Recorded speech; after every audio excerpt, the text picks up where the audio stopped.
बातमी धक्कादायक आहे। गंगा घाटावर रील बनवणं एका तरुणीच्या चांगलंच अंगलट आलंय। रील बनवण्याच्या नादात पाय घसरल्यानं ही तरुणी थेट नदीत कोसळली। मात्र तरुणीला पोहता येत असल्यामुळे तिचा जीव अगदी थोडक्यात वाचलाय। ही तरुणी सोशल मीडियावर लाईक्स आणि कमेंट्स तसंच फॉलोअर्स वाढवण्यासाठी हरिद्वारच्या विष्णू घाटाजवळ गाणं गात होती, गाणं सादर करत होती। या दरम्यानच तिचा पाय घसरला आणि ती नदीत पडली। मात्र तिला पोहता येत असल्यामुळे अगदी थोडक्यात तिचा जीव वाचवलाय। त्यामुळे हे नसतं धाडस अजिबात करू नका असं आवाहन वारंवार खरं तर साम टीव्ही कडून केलं जातं। मात्र तरी सुद्धा तरुण आपला जीव अशा प्रकारे धोक्यात घालत असतात। बातमी धक्कादायक आहे।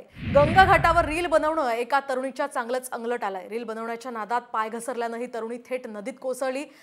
मात्र तरुणीला पोहता येत असल्यामुळे तिचा जीव अगदी थोडक्यात वाचलाय। ही तरुणी सोशल मीडियावर लाईक्स आणि कमेंट्स तसंच फॉलोअर्स वाढवण्यासाठी हरिद्वारच्या विष्णू घाटाजवळ गाणं गात होती, गाणं सादर करत होती। या दरम्यानच तिचा पाय घसरला आणि ती नदीत पडली। मात्र तिला पोहता येत असल्यामुळे अगदी थोडक्यात तिचा जीव वाचवलाय। त्यामुळे हे नसतं धाडस अजिबात करू नका असं आवाहन वारंवार खरं तर साम टीव्ही कडून केलं जातं। मात्र तरी सुद्धा तरुण आपला जीव अशा प्रकारे धोक्यात घालत असतात।